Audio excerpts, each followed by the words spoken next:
terceiro ano. Estamos na semana do dia 14 a 17 de setembro de 2020.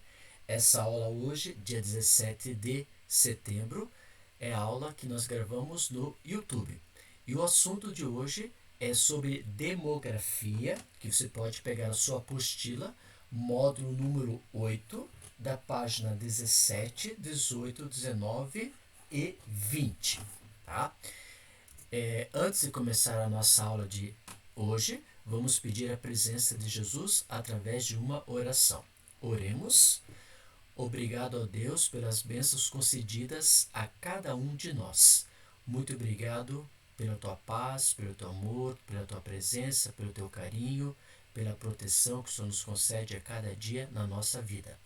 Que o Senhor possa estar presente conosco nesse momento ao relembrar o conteúdo que foi estudado lá no primeiro ano do ensino médio e que os alunos possam estar se preparando cada vez mais para o vestibular. Fica com eles, também estenda essas bênçãos aos seus queridos familiares.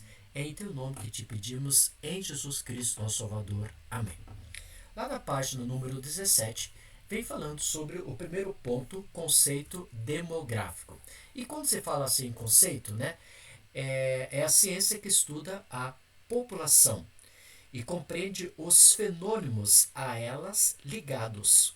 De origem grega, a palavra significa descrição da população. Desde tempos remotos, conhecer a realidade de um país tem sido indispensável à administração governamental.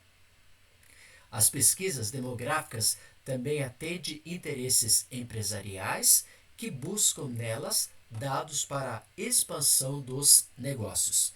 Então, demografia é a ciência que estuda a população humana, observando nos aspectos tais como natalidade, o número de pessoas que nascem num determinado período, mortalidade, o número de pessoas que morrem num determinado período também, fecundidade é a quantidade de filhos que uma mulher pode ter, o espaço físico relacionado à zona urbana, formação das grandes cidades, e o espaço físico, a zona rural, que são as atividades ligadas à agricultura, pecuária e à extração. E o espaço econômico, no qual o homem está inserido na atividade primária, atividade secundária, atividade terciária, atividade quaternária e atividade quinária. Esses 5 aspectos são aspectos em que a demografia é a ciência que vai estudar a população humana, focalizando esses 5 elementos. Na página número 17 e 18, nós temos relacionado às teorias demográficas. O rápido crescimento da população humana proporcionou um novo campo de estudos, a demografia. Já não bastava fazer contagens populacionais, era também necessário questionar os motivos que levavam ao crescimento exagerado e apresentar propostas para reduzir o ritmo de aumento populacional. E então vamos ver agora com vocês, nos próximos slides, quais são as principais teorias demográficas que nós temos relacionado ao controle do planejamento familiar, né? Então, com a demografia, aborda a matemática dinâmica ao longo da história. Surgiram diversas teorias que buscavam explicar e apontar soluções para o crescimento populacional. E podemos observar primeiro a teoria chamada teoria malthusiana. Essa teoria malthusiana, em 1798, o pastor anglicano Thomas Robert Malthus, em 1776, 1766 a 1834, ou seja, 1766 a 1834, desenvolveu uma teoria demográfica com bases econômicas e religiosas. Então, essa teoria era voltada exclusivamente para essa questão econômica e religiosa.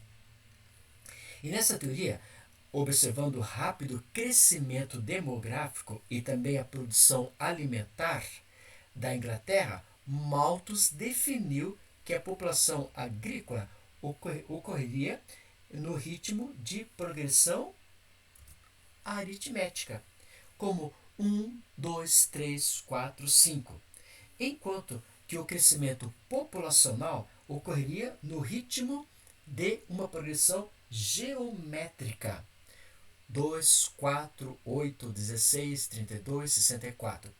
E dessa forma, para Malthus, a população mundial dobraria de tamanho a cada 25 anos e não haveria alimentos suficiente para todos, né? E aí surge o resultado negativo. Qual o resultado negativo? Não haveria alimento suficiente para toda a população. E aí ele fala também, ele coloca que seria, conforme a teoria malthusiana, segundo a teoria de Malthus, denominada fatalista, acreditava-se que se não fossem tomadas providências, a própria natureza se encarregaria de efetuar uma redução da população com epidemias e fome. E isso então seria o quê?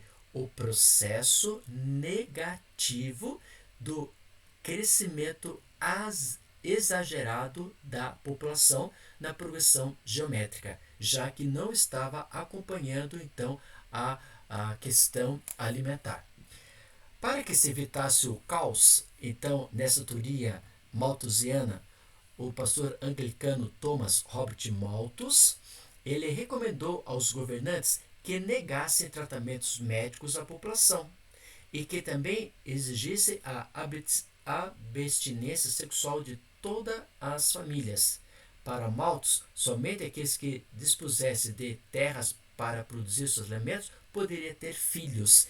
Então, nessa teoria negativa, ele também coloca algumas soluções. A solução encontrada por ele era: se aquela pessoa fosse rica nesse período de 1766 a 1834, no qual ficou essa teoria malthusiana, ele colocou que se essa família tivesse condições econômicas favoráveis, tivesse propriedades, tivesse áreas agrícolas para plantar e cultivar e colher seus produtos, essa família poderia ter filhos. Em contrapartida, se não tivesse, não poderia ter relação sexual para não ter filhos. Entre os motivos pelos quais as previsões malthusianas não se concretizaram, destacam-se no que?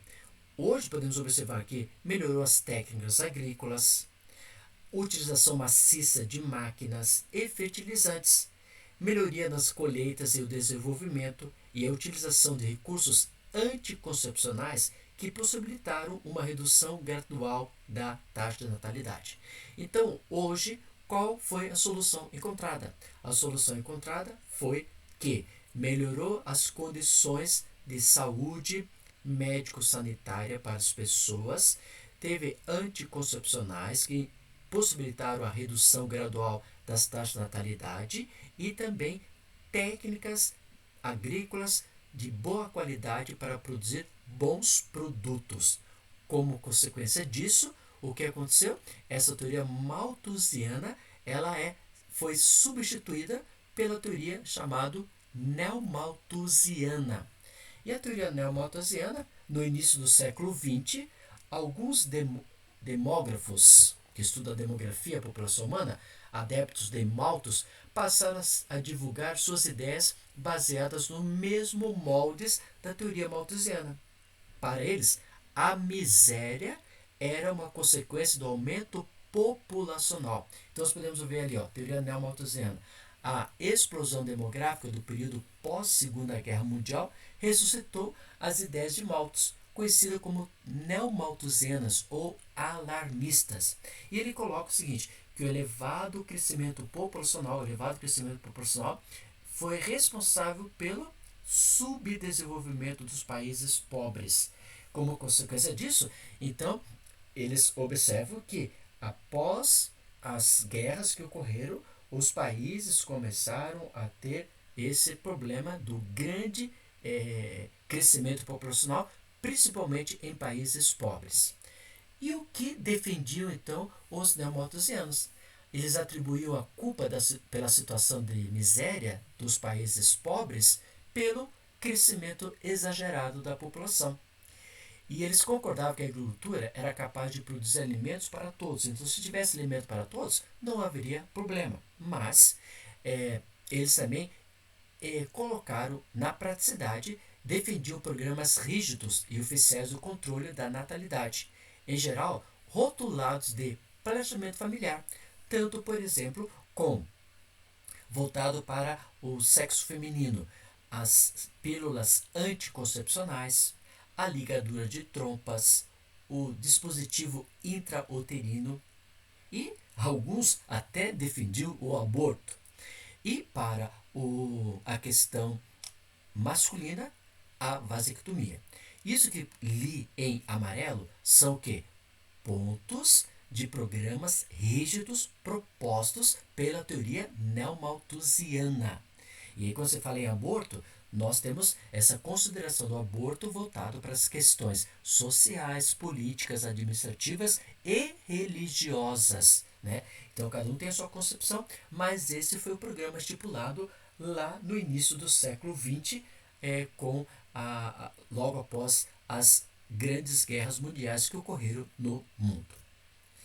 A teoria neomalthusiana, ela coloca que, já no início do século XX, né, e a miséria é a consequência do aumento populacional. Por que tem muita gente miserável nesse mundo? Por causa do crescimento exagerado. Por ter esse crescimento exagerado, o que ocorreu foi aumento da população. Solução. Ocorrer o quê? O planejamento familiar, como foi já dito no slide anterior. Agora, alguns países, essa redução foi assim, de uma hora para outra, de um dia para outro dia.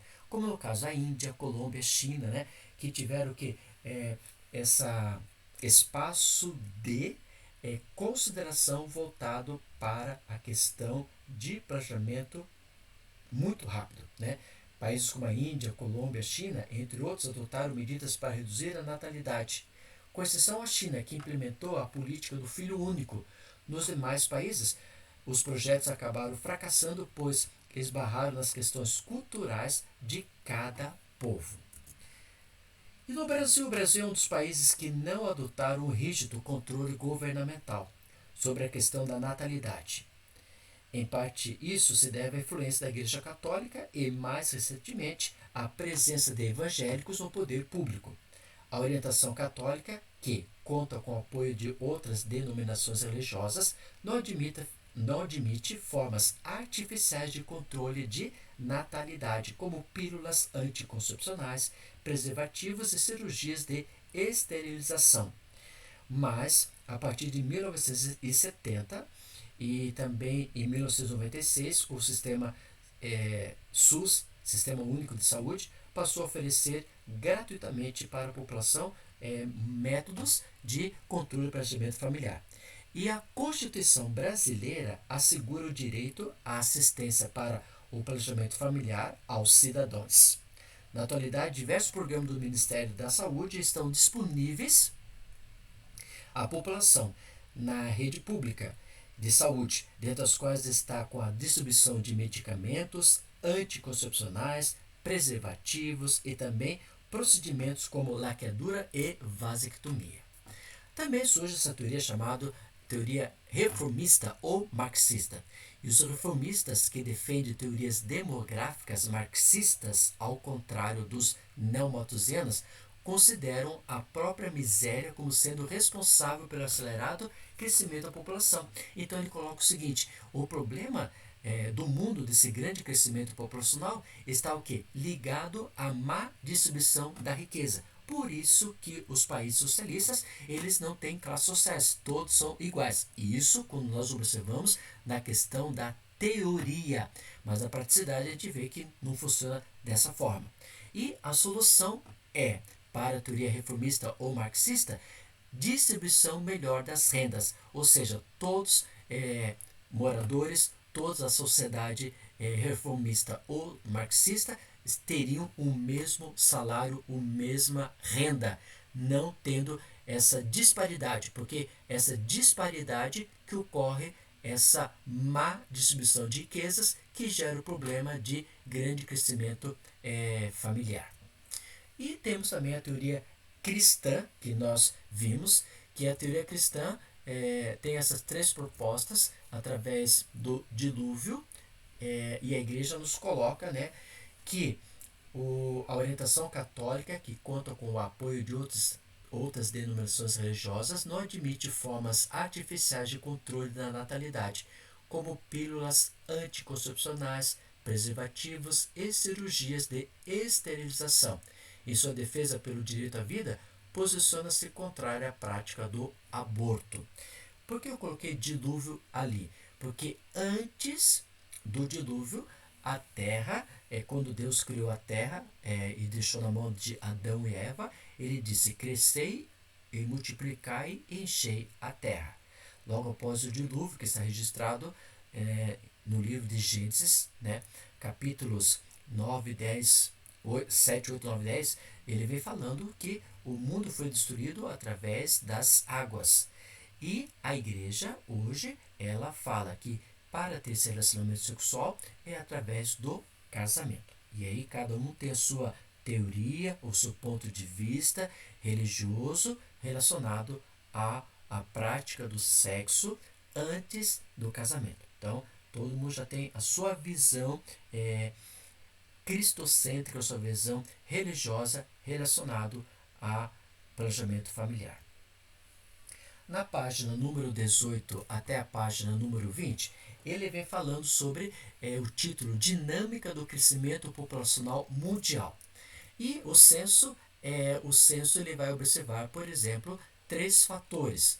É um estudo que é realizado a cada 10 anos na maioria dos países. E ele vai observar 3 fatores, como eu falei para vocês. Ele vai observar como está aqui o sexo, homens e mulheres, crianças e idosos, a idade e a atividade econômica. Então são 3 elementos. Quais são os 3 elementos? Homens e mulheres é o primeiro elemento, que é sexo, os gêneros.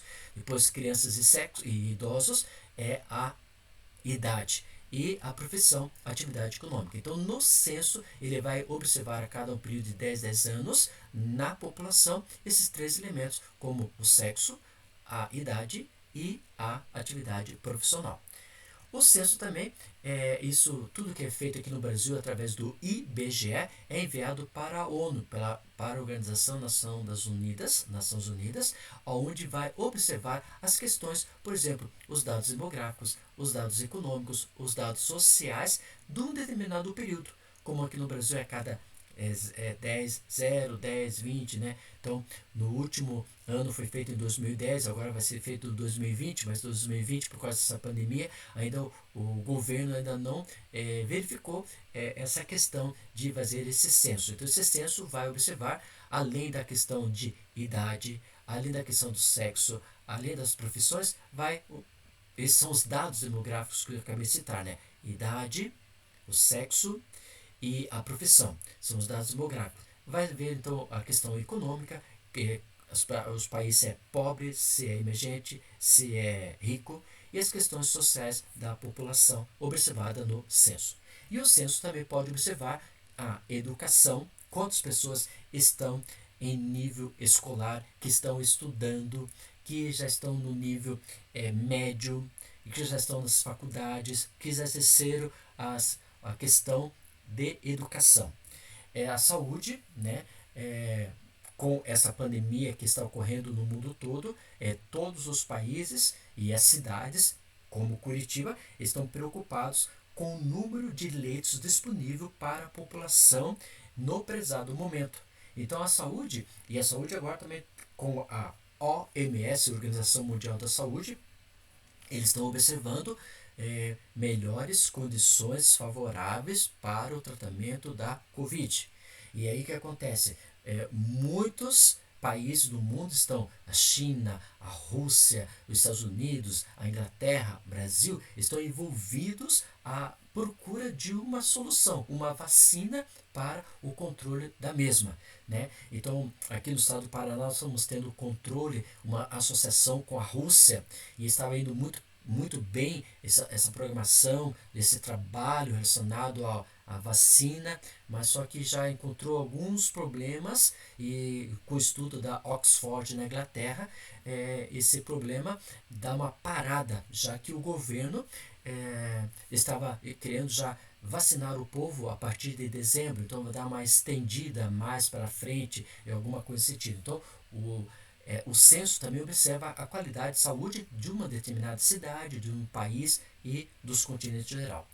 Voltado para o emprego, quantas pessoas estão trabalhando no processo no momento, quantas pessoas estão desempregadas ou quantas pessoas estão sofrendo por questões de crises estruturais ou financeiras.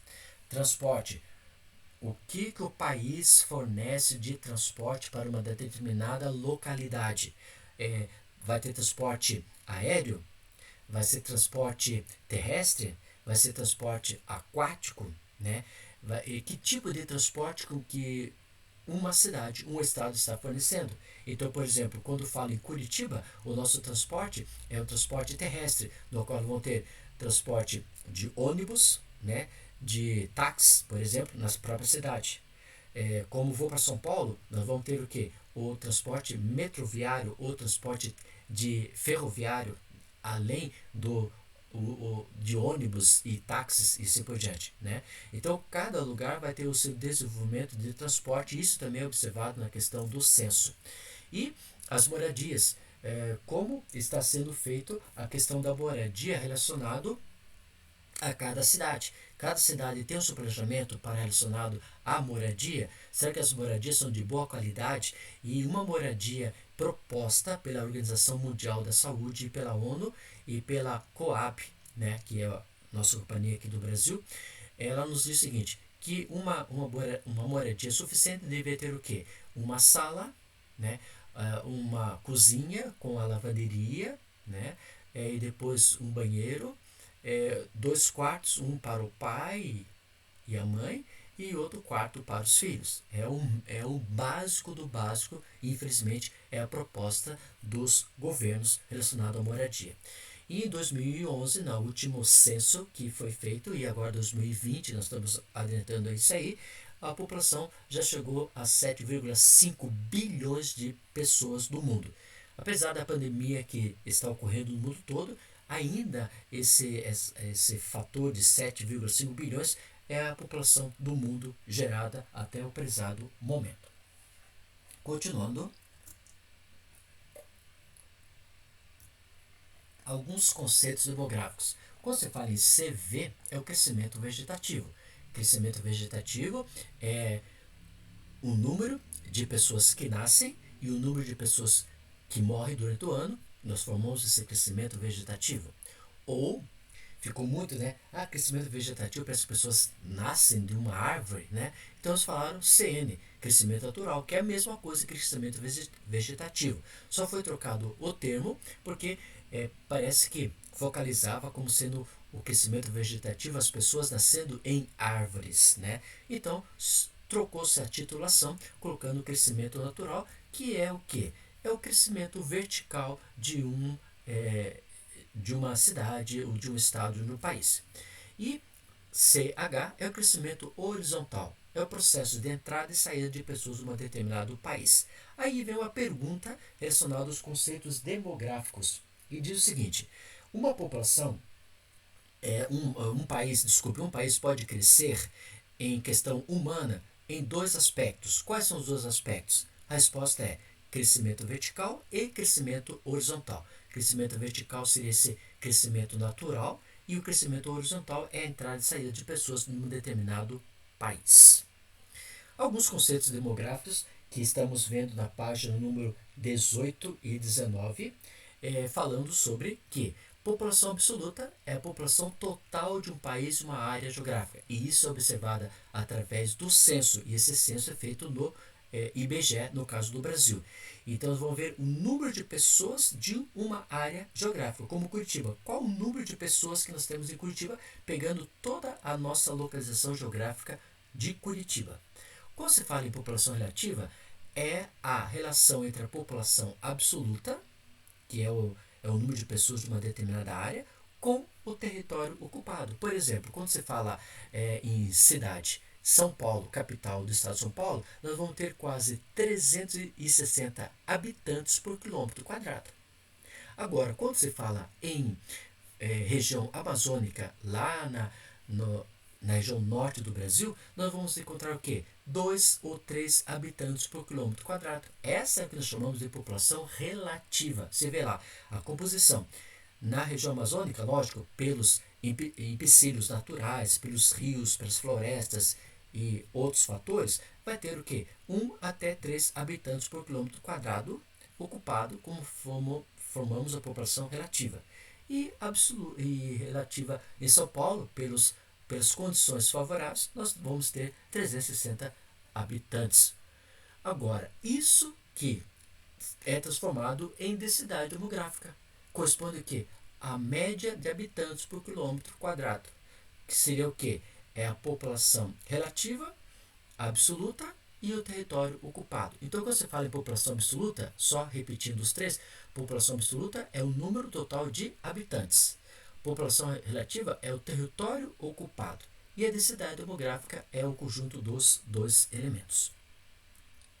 Taxa de natalidade é o número de pessoas nascidas num determinado período, e esse período é anual, praticamente, né? E quais são os fatores que podemos reduzir, diminuir essa formação da população, da taxa de natalidade? Então, nós podemos colocar nas grandes cidades, o número está diminuindo de filhos, porque é um custo muito elevado ter filhos, então o processo de urbanização leva à diminuição do mesmo.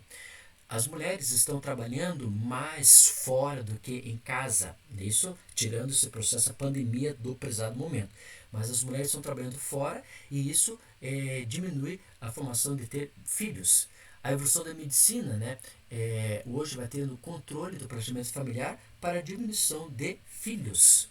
Casamento estadio, muitos lugares, em muitos países e até algumas regiões do Brasil, as mulheres estão tendo o casamento mais tarde. E isso vai o quê? Diminuindo a formação de taxa de natalidade de um determinado país.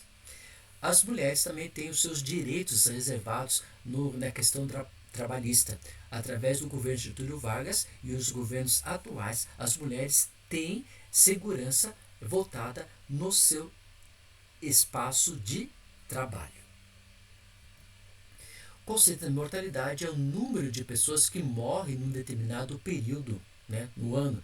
Por exemplo, aqui no estado, aqui na cidade de Curitiba, já ultrapassou mais de 1.000 mortes ocorridas pela pandemia, que já foi verificada na cidade de Curitiba. E isso é preocupante. Né? E muitas outras cidades também tiveram um aumento maior do que 1.000 habitantes de uma cidade a vir falecer por causa de uma pandemia, alguma doença ocorrida no mesmo. Agora, alguns fatores está diminuindo essa taxa de mortalidade, tirando essa pandemia que está ocorrendo no mundo todo, mas nós podemos observar que conforme a cidade urbanizada, ela vai diminuindo essa questão de mortalidade. E seria o que essa urbanização? Melhores condições de água, né? Melhores condições de rede de esgoto, saneamento básico, áreas médico-sanitárias, alimentação adequada, são os fatores que vão agrupar-se com a urbanização para a diminuição da taxa de mortalidade.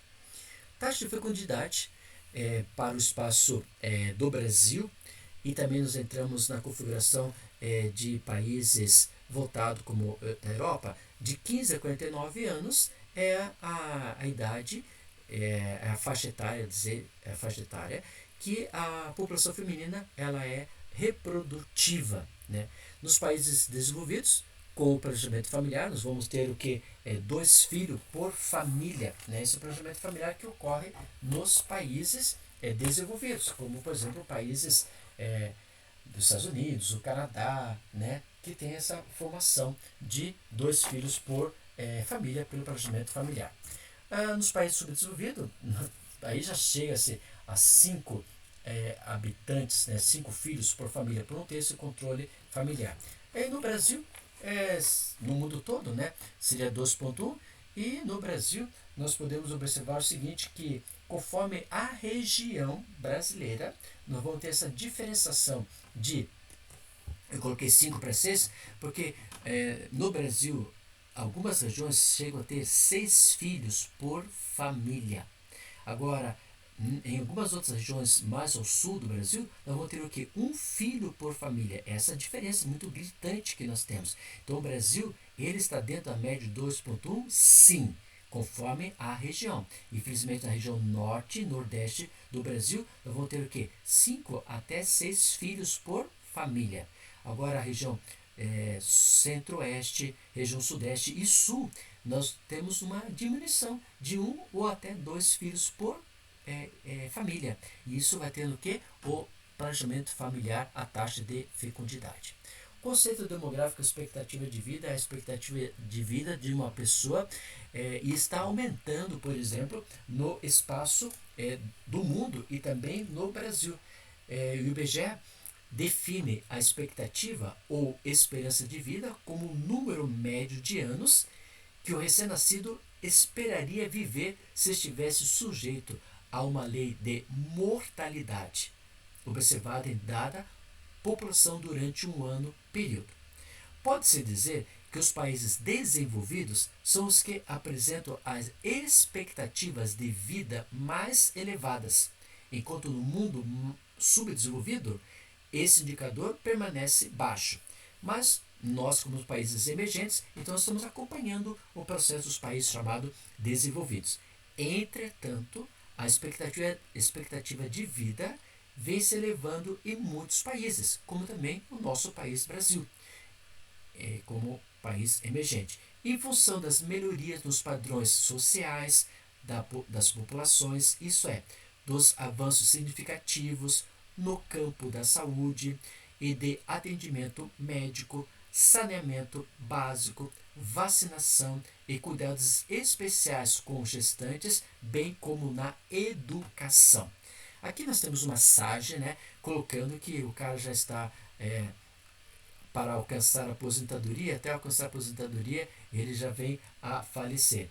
Então, por exemplo, no Brasil nós estamos na configuração de países emergentes, chegando a ultrapassar entre 70 e 75 anos de idade.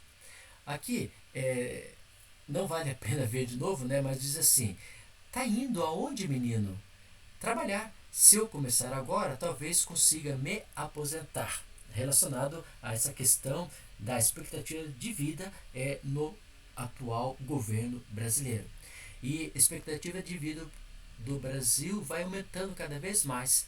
E aí uma outra configuração mostrando como que está aumentando cada vez mais a população da estrutura da expectativa de vida. Todo mundo aí deitado numa maca ou num espaço observando a sua hora da chegada. São SAGEs voltadas para a expectativa de vida, ou seja, como o Brasil ainda não tem um ministro da educação, um ministro da saúde voltado a isso, nós temos alguém que está substituindo, né, cuidando de lá do prezado momento, mas esses são SAGEs voltados para a questão da saúde brasileira.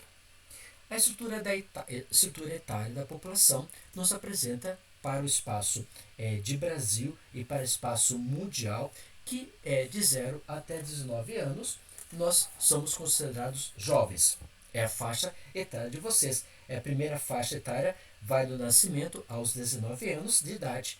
É o período de maiores investimentos nas áreas de saúde e educação, mas com pouca influência no setor produtivo.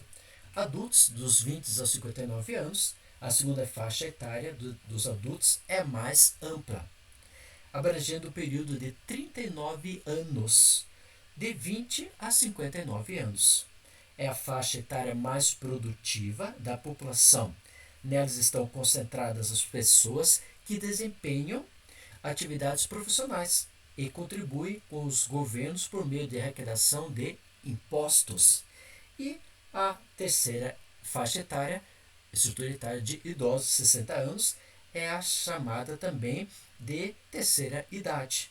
É composta de sua maioria por pessoas de mais de 60 anos aposentadas que representam elevados custos ao setor previdenciário, né? Estrutura por sexo ou por gênero, nós temos aqui na questão do Brasil o sexo masculino e o sexo feminino, sendo aprovado pela própria Constituição brasileira, a 8ª Constituição que nós tivemos, a última no espaço brasileiro. Aí, conforme isso, nós temos a população economicamente ativa, são todas aquelas pessoas que estão trabalhando, que no caso do setor é a estrutura etária adulta de 20 a 59 anos de idade, são aquelas pessoas que trabalham no prezado momento. População economicamente inativa são, por exemplo, os jovens de 0 a 19 anos, que eles estão o quê? Estão sendo investidos para a área de saúde, de educação, para futuros profissionais, como vocês estão no momento aprendendo, aprendendo as questões de habilidades para ser um futuro profissional futuramente.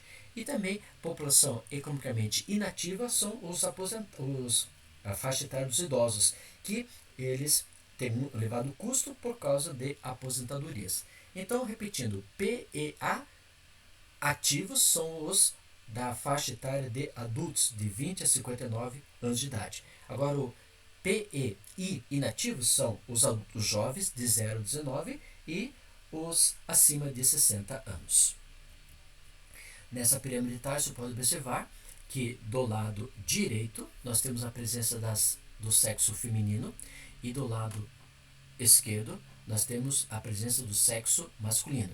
E aqui nós temos a presença de faixa etária de 0 até 100 anos de idade. Essa pirâmide observada em 2010. Quando nós vamos de 0 até 19 anos, aqui é a faixa etária de jovens. Dos 20 anos até 59 anos aqui, nesse espaço aqui, aqui nós chamamos de estrutura etária de adultos. E do 60 para cima, nós chamamos a terceira faixa etária de idosos. Dessa aqui de 0 até 19 anos, nós chamamos a base. E essa base é formada de jovens. Dos 20 anos aos 59 anos, nós formamos a segunda parte, que é chamado o corpo, que é a atividade profissional. E a última parte é o ápice da pirâmide. E aí nós podemos comparar a pirâmide de 2001 com a pirâmide de 2011. Você vê que a base aqui era bem maior comparado com a 2011. Aqui também vocês vão ver que vai diminuindo, e aqui vai tendo o que? O aumento na faixa etária de idosos, principalmente do sexo feminino, né? Tem um aumento bem maior aqui nessa pirâmide de 2011. A estrutura do trabalho nós podemos ter o que? Setor primário, secundário, terciário, quaternário, quinário. São setores em que a população ela trabalha no período de adultos de 20 a 59 anos de idade. E quais são as funções que nós podemos obter? Setor primário, toda a função voltada para a agricultura. É o setor considerado primário. Setor também primário é toda a criação de um determinado animal. Setor primário, setor de extração mineral. Então nós vimos 3 exemplos: agricultura, pecuária e extração mineral são exemplos do setor primário. O segundo setor é o setor de indústrias. O terceiro setor são setores de serviços gerais, tais como bancos, como administração, escritórios, hospitais, áreas de saúde, shoppings, educação, né? Setor quaternário é todo aquilo que é voltado para a comunicação, internet, celulares, né? Satélites. comunicações rápidas e objetivas. E o setor ordinário é o setor voltado para mão de obra voluntária. A estrutura do trabalho tem também alguns problemas que nós podemos observar na sua apostila. Nós estamos lá na página já número 19 da sua apostila. E a estrutura do trabalho poderão apresentar alguns problemas tais como... Quais são os problemas que poderão apresentar? Tais como desemprego estrutural, né? Desculpa, desemprego estrutural. Repetindo, desemprego estrutural. Quando o operário é substituído pela modernização industrial, dizemos que está ocorrendo o quê? O desemprego estrutural. E quando esse emprego estrutural ela vai ser o quê? Substituída a mão de obra humana por máquinas. Exemplo, algum tempo atrás, você entrava nos ônibus urbanos de Curitiba e tinha um cobrador que cobrava a sua passagem. Hoje, esse cobrador foi substituído por leituras de cartões. E essa leitura de cartões, se você tiver crédito, você passa na roleta, entrando no ônibus. Então, isso nós chamamos de desemprego estrutural, sendo substituído a mão de obra por máquinas. Desemprego conjuntural pode ser provocado por dificuldades financeiras da empresa, motivados por crises econômicas ou também pelo fato que nós estamos vivenciando atualmente, que é a pandemia, né? Essa pandemia, muita gente ficou desempregada por causa que o próprio dono da empresa, o patrão da empresa, não tem recursos suficientes para continuar com o seu trabalho, dando essas dificuldades financeiras na empresa. Trabalho informal é aquela atividade sem vínculo empregatício, nem amparo das leis trabalhistas. O trabalhador informal não tem rendimentos fixos, nem férias remuneradas. E muitas vezes trabalho informal são trabalhos de pessoas que vendem pipoca, cachorro-quente na rua e assim por diante. E aí, muitas dessas pessoas, elas têm o seu trabalho recolhendo no final de cada mês, conforme o período, um recolhimento de INSS para que futuramente possa ter aposentadoria. Trabalho feminino. O trabalho feminino que nós podemos colocar aqui, o trabalho feminino, é o trabalho que está aumentando cada vez mais, né? A mulher passou a ocupar todos os postos de trabalho, até mesmo os que requerem muita força física, por ter melhores condições de organização relacionado ao trabalho. O trabalho infantil, infelizmente, né? Algumas localidades, de acordo com a OIT, Organização Internacional do Trabalho, divulgada em 2010, a exploração do trabalho infantil caiu 3% em 5 anos. Né? Ou seja, o trabalho infantil é predominantemente exercido em atividades das áreas agrícolas e de mineração, carvoarias, pequenas manufaturas e atividades comerciais. E pode-se dizer que os países latino-americanos, africanos, asiáticos e da Oceania são os campeões nessa modalidade, com o agravante de que muitas crianças ainda são vítimas de exploração sexual no trabalho infantil. Relacionado às migrações, migração interna é aquela migração que é o que? Realizada dentro de um próprio local. Quando ocorre, indivíduos partem em busca de outros lugares para viver dentro do seu próprio país. Né? Então, o que é a migração? É o deslocamento, é a mobilidade humana de uma determinada localidade. E quando se fala migração interna, é quando o indivíduo ele vai à busca de melhores lugares para viver dentro do próprio país. Quando se fala migração interregional, quando você vê ali, é quando o deslocamento acontece entre duas regiões distintas. Por exemplo, eu moro no estado do Paraná, então eu estou na região sul e fui convidado para trabalhar no estado de São Paulo. Então eu faço dentro do mesmo país uma migração chamada interregional. Agora, quando está sem hífen, O primeiro aí estava com hífen, agora está sem hífen. Então essa migração, já que ocorre dentro da mesma região, é denominado migração intrarregional. Eu moro em Curitiba, no estado do Paraná, na região sul. Fui convidado para trabalhar na cidade de Porto Alegre, no estado do Rio Grande do Sul, na região sul.